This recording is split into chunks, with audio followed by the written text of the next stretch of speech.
पद्मनाभप्रियां देवीं पद्माक्षीं पद्मवासिनीं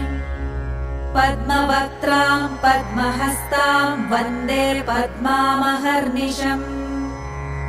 पूर्णेन्दुवदनां दिव्यरत्नाभरणभूषितां वरदाभयहस्ताढ्यां ध्यायेच्चन्द्रसहोदरीम् इच्छारूपां भगवतः सच्चिदानन्दरूपिणीम्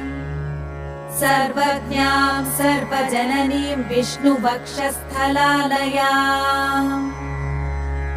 दयालुमनिशं ध्यायेत् सुखसिद्धिस्वरूपिणीम्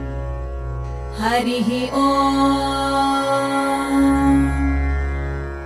नित्यागतानन्त नित्यानन्दिनी जनरञ्जनी